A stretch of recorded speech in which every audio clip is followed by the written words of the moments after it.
Welcome to today's webinar. My name is Sam Abadir. I'm a director within LockPath's product management organization. LockPath makes a software platform called Keylight that helps users manage governance, risk, and compliance, or GRC, across their enterprise. We're going to tell you a little bit more about Keylight at the end of today's story.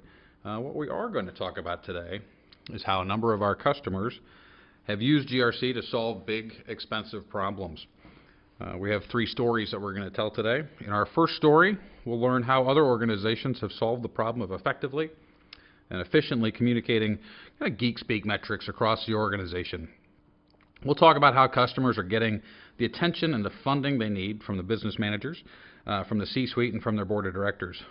And what they're doing is, instead of talking about vulns and threats and configurations and SIMs in techno terms, they're using a GRC platform to instantly transform and communicate the right message to the right folks, telling them the story that they need to know and how their business is being impacted. They're learning about potential process slowdowns and stoppages, and they're going to be learning about dollars at risk, really changing the conversation so they get more attention and so that the whole organization is having their risk managed differently. In the second story, we'll learn how organizations have turned the burdensome task of compliance management into a streamlined and money-making process. In our last story, we're going to learn how this organization has taken on the surprisingly expensive and burdensome task of vendor risk management and taken that from something that was going to be costing them a lot of money and potentially losing them customers into something that's actually bringing customers to their door. So this first story, again, is about an organization and how they're taking IT risk management and making that into a competitive advantage.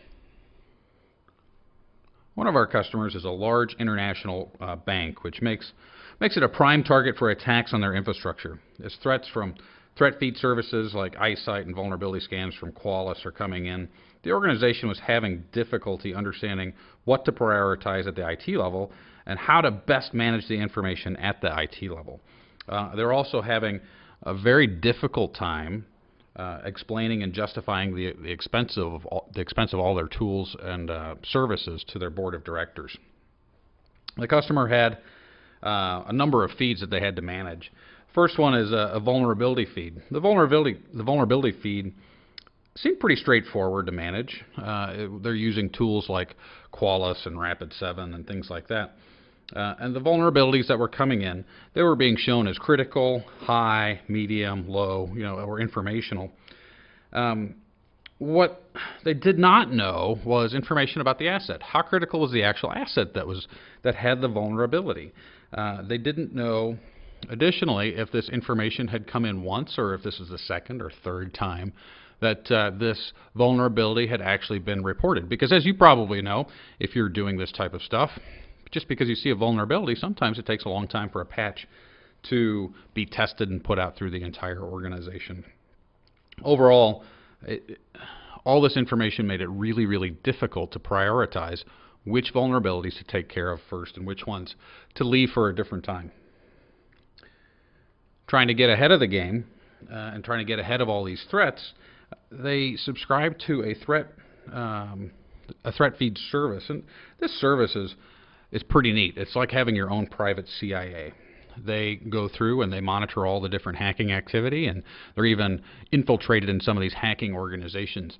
And what they end up doing is sending their customers information on active threats that are going on. This was great, except for the subscription gave them hundreds, if not thousands, of threats every single day. And they all came in PDF form by email. Reading the threats and seeing if they were applicable to the organization was time-consuming, if not impossible, and trying to do that in a timely basis was even harder too. IT knew why they wanted to do this. They wanted to protect their systems, they wanted to keep their name out of the bad part of the news, and they wanted to make sure they were meeting the service level agreements and that they had with the operational part of the business. They knew that risks to IT meant that the business could not operate, and it could even potentially bring them reputational harm. What made this challenging too was trying to figure out how to take all the vulnerabilities, how to take all the threats, and prioritize them to what the business needed. What the business ended up, they were looking at all of this different information, business priorities, threats, vulnerability scans, in separate feeds and trying to do the right thing, trying to prioritize their activities so that they could achieve the tactical and strategic activities of their organizations. What the IT department realized that they needed to do was to consolidate these types of feeds, correlate all the information together to get a better picture of how to actually approach their daily work in a strategic way that actually helped the business. The bank realized that what they had to do was look at all of the operations within the organization and see where those operations actually created value. Once they understood what that was, they knew what their assets were. They knew what assets it is that they had, and they would even know what applications and things like that the assets were running, but they didn't really know what operations that they were tied to. So they first had to identify all the operations and how those operations actually created value within the business. After that, they could identify through their own asset database which assets tie to which operations. And with that is the beginning step of mapping how the IT assets that they're managing and that they're protecting are actually bringing value to the organization. The operational part of the organization, because it's a bank, they knew what their operational risks were, and they're really, really smart at understanding how their operations have risk or provide risk, and if those risks are realized, what that does to value.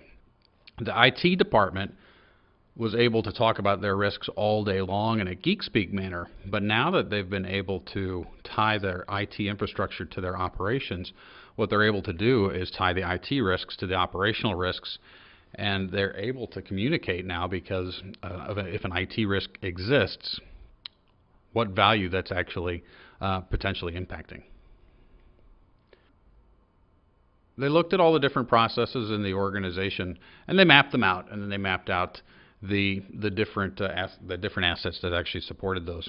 In this particular example, what we see is a process where the bank actually does marketing to try to get new customers into the bank to do stock trades and bond trades and things like that. So they have the targeted marketing. When they attract somebody, they create a new account, they process their credit and give them a line of credit. The customer might fund their account in a different way. Then they'll go off and perform trading. And each step of the way produces value, or if a step of that breaks down, they understand how value is going to be impacted. So for instance, if you can't create a new account, you can't go to the end step of trading and settlement and collect fees, because if you're not creating new accounts, you're not going to be collecting fees on those different types of things. So they took the process, they mapped out all the different systems that support those processes, and they looked at the operational threats and they looked at the IT threats. They were able to do similar activities like this throughout the entire organization. What the IT department realized, and realized pretty quickly, was that the vulnerability information and the threat scans and the business priorities was only a small portion of the information that they had and that they needed in order to do this the right way. Their initial approach of doing this in Excel or doing this in an Access database really only made it through the proof of concept stage. It didn't scale to the business and to their needs at all. They realized that they had configuration scans that they were pulling in every single day. They realized that they had SIM alerts that they were getting on a regular basis. And they had information, key metrics, key performance indicators that they were pulling in from financial systems and from transactional systems across the organization. They had other things that they wanted to bring in, other things such as security scorecard information on vendors and other external threats that they were bringing in. They were doing this all across the business. And they realized that the amount of data that they had and the volume of data that they had was not at all scalable for the tool that they had to do that. So they decided to go look for a new tool. And that new tool ended up being a governance, risk, and compliance, or a GRC platform. GRC platforms are designed specifically for this, to consume large amounts of data on a very frequent basis and then correlate all this information together with your assets and your risks and report that to people in the message that they need to receive. So here's another picture of that where we're pulling in business metrics, we're pulling in IT metrics, and external sources of information, which seemingly are all unrelated pieces of information. In the GRC platform, they're related together through controls or through risk or other types of metrics, and we're able to link all of these things together to create contextualized, actionable information. And that sounds like a lot, but we're going to explain what that actually means. As you can see, though, we're taking the business metrics, we're taking the IT metrics, and we're combining all that in the GRC platform in order to get the reports that we need. So what do those reports look like? Well, it might depend on who you are, right? So on the operations side, right, let's say you're a frontline InfoSec person, and your job is to prioritize the assets in your organization, to patch, to make sure that they're as secure as possible. But if you have hundreds or thousands or tens of thousands of these, you're going to have to figure out what to do first. The reports that are being generated by the GRC platform are taking all that information together and suggesting, based on what's important to the business, here's the order that you should go out and start patching and investigating these findings that we have. They're able to go through and look at the entire history of assets and figure out, hey, this thing is continually doing X or Y or Z, and they can create information through ad hoc reports to do some investigation to figure out how do we actually go ahead and fix this. If you're on the management level of an organization or this bank, you're going to be looking at things such as what's your average incident response time? How long is it taking you to actually apply patches? What's our cost for doing all this? If we have an incident, what's our incident response cost? This is all management type information to try to make the organization more efficient and more effective. And let's say you're the part of the board of directors, or you're on the audit committee, or anything like that, or your other parts of senior management. You're actually wanting to know, hey, what processes are at risk? And if a process is at risk, what's that mean to the organization? What's it mean to the organization if I can't open new accounts, or if I can't process trades, or if I can't make automobile or home loans? How much money am I going to lose? What's that mean to our reputation? Things like that. All this information that companies need, it's using the same base set of data, right? It's just how are we combining this data, and how are we presenting it to people, and are we presenting it to them in the right way at the right time? GRC platforms let you do that.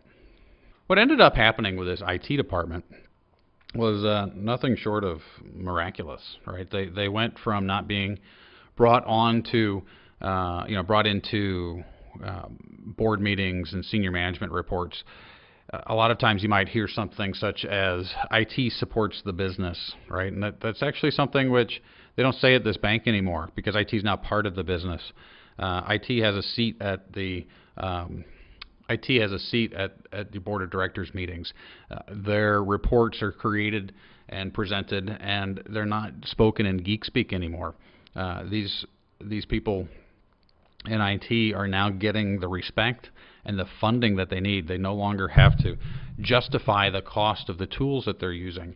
The board of directors is looking at things such as the threat feed service and other third-party services as truly value-adding to their organization and really making a difference, keeping them safe, keeping them protected, and keeping their operations running. It's considered like any other operational part of the business, which frankly is lacking in a lot of organizations. For our second story, we're going to talk about compliance as a competitive advantage. I'm sure a number of you look at compliance and you look at things such as the legal requirements and technology requirements and the stuff the internal auditor says you have to do and what your customers are telling you they need, and then you have to make sure that people understand the requirements and the policies, and you have all these things that don't look the same, and you're having to manage them in a way that makes sense to a lot of folks within the organization, to your customers and to your vendors. Well, that's what was happening with this organization. This organization services banks, but it's not actually a bank itself. It services banks, and they were having a policy management platform that looked a lot like this. This story, we're going to talk about how they're taking this and turning it into an efficient, effective compliance management process. They're making things flow in the right manner, in the right way, and they're ensuring that the right people see the right policies, and that the people aren't seeing, other policies that competitors might not want them to be seeing. Before we talk about how the new policy management program looks, let's talk about what it used to look like and all the problems that they had with manual compliance management. The first part is that it's all done in disparate tools. You have Word, Excel. People are using Word to type in all of their policies, and there's nothing wrong with that. It has great spell checking and formatting capabilities and things like that. They're using Excel to manage all the requirements, right? They have listed all their requirements, and then they're making sure that the requirements that they see in line 36 is incorporated into the Word document that they're using. There's reporting to compliance officers and to other folks like that to say how many people have actually read and understood what's going on. And they're using Excel and PowerPoint to do that. A lot of this information is stored in SharePoint. SharePoint, is just a giant share drive basically, and they're having versioning issues and understanding where documents are, things like that. And then of course they're using tools like email. Email is probably the most popular workflow engine on the planet, but as we all know, things get lost in email, right? It's a very ineffective workflow engine. It's a good communications engine, but a very ineffective workflow engine. So all this internal management and using these manual tools was costing this organization a fortune. Besides having the internal management issues that they're having, this company had to comply with, I think they're in 7 different states. Maybe they're in 7 different states. They have like 500 people, and they're in 7 different states. So they had 7 different sets of laws and regulations that they had to follow just from the states. That amplified the cost and that amplified the complexity. They're in some cities that actually have local regulations on that, and I can't tell you how many cities that they're in, but this amplified that problem X number of times over again. They had a number of customers, and these customers are really kind of skittish, right? Customer A and customer B are competitors of each other, and they don't want the first customer they don't want customer A being able to see what customer B's information is, and customer B doesn't want anybody who's working on their stuff to see what customer A's information is. They don't want that secret sauce to be potentially, transferred from one policy to another policy. And they were really sticklers about this, right? Nobody wanted any other customers to be able to see any of this type of information. And of course, these guys had national laws that they had to comply with too.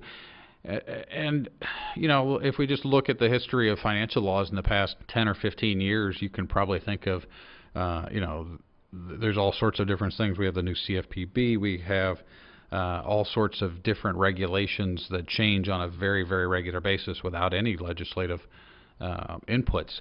And the changes are rampant. The changes happen all the time. All this in a manual process just amplifies the cost of policy management. The way our customer ended up approaching this manually was heroic, to say the least, and very confusing at the same time too. They ended up having a series of master documents, and each master document correlated to a separate customer that they had. Now these master documents had all the customer information that was going on, but remember, the first customer didn't want the second customer to be able to see what was going on, and they wanted proof to be able to make sure that that was going to be the case. So what they ended up doing was making a set of child documents. Now imagine that you're in Missouri like I am. You're going to have a Missouri law for every single one of these customers, right? You're going to have a Kansas law, you're going to have a New York law, a California law, a New Jersey law. The number of child documents went on and on and on and on. And that way, when Missouri updated their law, they'd go in and they would fix that one particular thing. So that spanned across every governing body for all these different child documents. Now these child documents too, sometimes they'd have schedules in them, or sometimes they'd have reports or things like that. So almost every single child document ended up having Excel documents attached to it. Hey, what are the requirements that are listed in here? What are the different things that are going on? What are the different reporting needs and things like that? So we had this giant maze, and it was all stored in SharePoint. Now imagine that you're an auditor, whether it's an internal auditor or a customer auditor or anything like this. Coming in to audit this is a very, very frustrating experience for you as the auditor. It was frustrating for our customer too, because what they ended up having to do was take a senior manager out of their job from processing this information on a, from doing their own work on a full-time basis to processing this information on a full-time basis. They also had to get project managers and compliance managers involved. And these guys are getting audited all the time, both internally and then from their customers too. This was a very complex process, and it ended up causing lots of heartache and lots of frustration. The internal audit gave them demerits, even though they were doing the best job they could with the tools they had. They were giving them demerits for not properly following the procedures and the guidelines that they set out.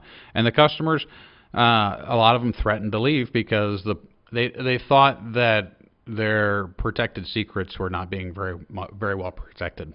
They ended up looking for a number of different policy management solutions, and they had a whole list that they were looking at, and then they came and they talked to us. They were looking at a governance, risk, and compliance solution that had a specific focus on policy. And what we did was work them through a maturity model that we've put together, and asked them kind of where they were, and we did a lot of self-reflection of trying to figure out where exactly it was that we were on this and where it was that we needed to be. They really took a hard look at this in their organization. They realized that they're in that controlled environment, and they needed to be somewhere between that scalable and impactful requirement where things are repeatable, things are protected, things are very easy to manage, or very predictably managed, because the process is in place and it's very efficient and it's very effective. They were able to understand what all of their requirements were, right? They needed a history of compliance documents. They needed to understand what their corporate controls were and manage their controls, but not only manage the controls, but manage how the controls are incorporated in documents. If you change a control, did it get changed in every single document? They needed to manage their incidents. They wanted to not only manage their incidents, but tie them back to controls and tie them back to policies so that they understood when to strengthen their document or change a process, right? They wanted to look at risk and look at technology and security across their organization. These were all the requirements that they needed in order to streamline that audit process, both for the internal audits and their customers. And what they realized was, and it was almost kind of a side comment, was, wow, since all this information's here, wouldn't it be great if the platform too could also manage audits? Wouldn't it be great if it could create the compliance audit work papers? And wouldn't it be great if just through some simple reporting, because we've already tied everything all together, with our other bits, if we could just create all the relevant evidence for us? And that, when they realized that actually existed within GRC platforms, that quickly became a requirement for it too. So this is GRC in action within their organization, right? The workflow engines alone, right? Moving everything out of email and putting it into fully configurable workflows that managed every policy independently, and it also managed the changes and updates to policies, whether they're coming from changes and updates to client contracts or new laws or new standards or just new best practices. All these had their own workflow and workflow plans. The workflow simplified. It sounds like with all these workflows it might be complex, but it actually significantly simplified their operations. Because of the workflow and because of the reporting and secure permissions and things like that the GRC platform provides, we had significant compliance simplification. Instead of having to have multiple master documents and child documents and attachments for everything in order to prove that only the right people have access to this, through permissioning, through some simple permissioning techniques, they were able to cut down the number of documents that they had, and every client was very happy that that their secret sauce wasn't being leaked over to somebody else. But they had no problem at all, managing and making sure that very specific regulations that apply to everybody was shared information. So this was actually a huge win. They cut the number of compliance documents they had by large factors. And then the audit simplification, right? Having all of this information already built into a platform, and then using that information, using the data from your laws and your regulations and your customer contracts to basically push a button, create your audit work papers, and then gather your audit evidence, saved them weeks and months in audit prep. So the The audit simplification and the audit improvement was really a huge factor for this company. This led to, they thought that they were doing this just to stop pulling their hair out, but this actually ended up being a huge competitive advantage for them. Customer audits were so much simpler that the customer satisfaction was increased.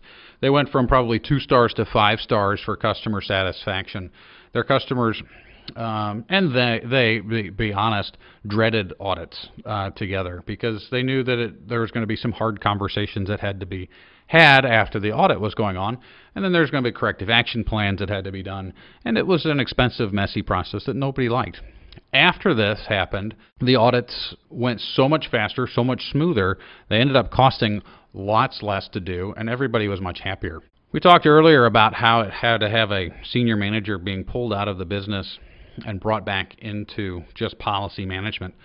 Part of the decreased cost that they had was the senior manager actually now is back doing what he loves. He's going out and building new business and helping his clients and doing all sorts of neat stuff. The compliance managers can run this by themselves, and the product managers or the project managers can go off and actually implement new projects for their organization, for new initiatives to create them even more money. The neat thing too was this senior manager who went back out into the business. He was talking about how this improvement had actually helped the relationship with their customers, and they had actually achieved something that they never thought that they were going to be able to achieve, which was zero finding audits. And the zero finding audits was really a big deal. Once customers or once new prospects found out about this, they were like, well, I want that too. I don't want to have to go through all this headache. And that quickly became something that the marketing team had latched onto. And this company's actually increased business with current customers and increased business with new customers. And the zero finding audit, just because everything is simplified and ticked and tied together, it really made a huge difference, not only to their operations but to their customers and to new business too. The third story that we have today is about vendor risk management and how this company had to bring on vendor risk management into their company, and how it quickly became a surprisingly high cost and difficult thing to do. So this organization, somewhere along the line, I guess somebody in senior management had thought, well, you know what? I keep hearing that vendors, and I keep reading in blogs and journals that vendors are bringing risk to our organization. So decided that he was going to assign somebody part-time to manage vendor risk. And they said, hey, just go look at the riskiest vendors that you have, that we have, and I want you to manage them and help reduce the risk. And that was really about all the guidance that this person got. So a person, and I have half a person up there, but it's really more like a third of a person, was going through and they kind of put their thumb in the wind and said, you guys seem to be risky. We're going to send you an assessment, right? And then they used all the tools that we talked about before. They used, email, they used Word, they used Excel to create assessments, they used PowerPoint to create reports and things like that. And then they stored all this information in SharePoint. One part of a person doing this with these types of tools led them to realize that they could really only manage about 30 different companies this way. And that was still kind of stretching it, right? I think the guy that was managing this really saw value in this and probably put a little bit more than the third of a time that was required into that to get the 30 vendors. Shortly after that happened, it was quite coincidental, the demand for vendor risk management grew, and it grew not internally, it grew with that company's customers, and that company's customers were banks. And the banks, they in 2013 were told by the Treasury Department, the Office of the Comptroller of the Currency, that you have to manage vendor risk, and they issued a directive on that because vendors are very integral to a lot of different banks. So what happened was this company here was caught in that regulatory demand. They thought that, okay, it's just being pushed to the banks, but the banks said, well, if we have to do it, in order for us to manage our risk effectively, you have to have a vendor risk management program. And if you don't, then we're going to leave you. And that was, quite frankly, the conversation that was had. We worked, too, with them to kind of figure out where they were and where they needed to be as far as maturity. And they realized that if they were going to do this efficiently and effectively, they were going to have to really put together a robust model. And they thought that, the robust model meant, let's just scale the number of vendors that we have. And that was going to become a really expensive venture for them. If half a person could do 60 customers, and that means one person, half a person could do 30 customers, and that means one person could probably do about 60. And if they had 3,000 vendors, that was going to be a huge expense. It's going to take 50 people to do that. So GRC in action, right? We'll talk about GRC in action again. The workflow cut down it really simplified the complexity of the process. And it did it in a number of ways, because the first thing that they did was looked at all their vendors, and they said, some of these vendors are clearly, just because of the processes they support, more risky than others. And it's really kind of silly to manage our catering organization the same way that we manage the people that do our payroll, for instance, right? Those are two different types of organizations, and they have two different inherent risk levels, and we should probably manage them differently. So they set up actually different workflows to manage different types of vendors in different ways. They created a really agile vendor risk management program. Assessments previously were issued in Excel, right? And when you issue something in Excel, I'm sure everybody does this. I know I've done this, which is, you save your Excel document and then you call it, assessment final, and then they're like, oh, I got a new update, a final, and then there might be a final, right? And then you go and send it off, and then somebody sends you a new version again after that. Which is the one that you use? The one that says final, or the one that says final? Good GRC platforms have built into them assessment engines where you can create your own assessments or issue standardized assessments to people, where they take the assessments and the questions online. They can delegate information to other people in their organization if they don't know how to get it, and it helps make sure that the information comes back in a timely, consistent manner. They were able to scale their platform and their program, right? Instead of doing this manually, by taking away a lot of the manual efforts and things like that, having the reminders, the lists, all the things that they had to, manually manage. Let the platform do that. They were able to grow their operations significantly. And then having a dedicated reporting and analytics tool really took all the information that came back, right? All the assessment information, all the process information that it was tied to it, all the risk information that was tied together. It allowed all that information to be correlated, tied together, and reported, so they could actually get a real picture of who their riskiest vendors were, where risk was lying, and where they actually needed to take some action.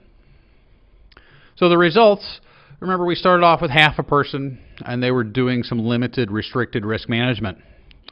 They didn't increase this to 3 full-time people, but the guy's productivity, and he's still on this half time through the pilot project, but at the end of the pilot project, his productivity increased 650%. So we had half a person doing the work of what 6 people could be doing.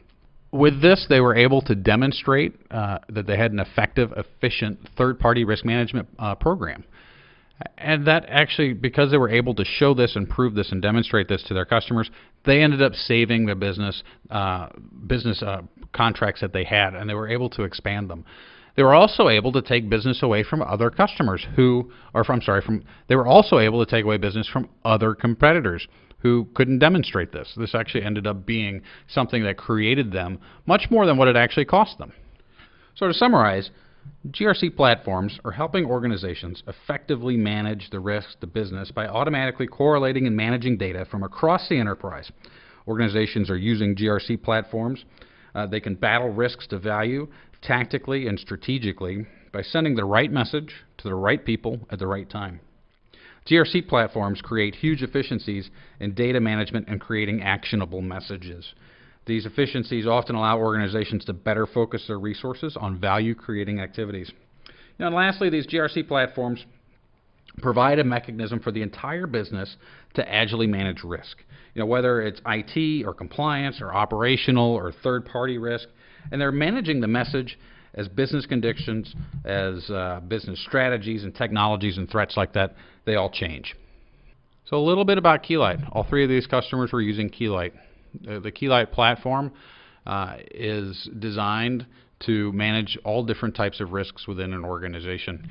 The platform itself manages assessments, it manages the gathering of data, it manages workflow, security, and reporting. Built on top of the Keylight platform are 7 purpose-built applications for managing audits, for managing business continuity, compliance, incident risks, security and technology, and then third parties and vendors. What our customers do with this is combine the applications to develop programs of various levels of robustness to help manage things such as operational risk, compliance and policy management, IT risk, business continuity management and planning, vendor risk management, and finally perform audits on all that type of information to save the organization money and to make better strategic recommendations. It does this by consuming enterprise data and KPIs from across the organization, whether it's third-party procurement systems, whether it's vulnerability scanning and tools, whether it's bringing in information from CMDBs or ERP systems. When that information isn't enough, the Keylight has a dedicated and integrated assessment engine that can let users create dynamic assessments. So that will gather more information that can be correlated with the other information that's in the system. All this is managed through configurable workflows that meet the processes that organizations set up. Organizations don't have to change their processes to fit into Keylight. Keylight's easily configured to model after how the business actually operates. And then lastly, all that information through workflow is processed together, and then the reporting and analytics engine presents the right information to the right people at the right time. If you have any questions, my name's Sam Abedier. I'm again a director in the product management department here at LockPath. You can send an email to info@lockpath.com, or you can send an email directly to me, and we'll see if we can get your questions answered. Take care. Thank you.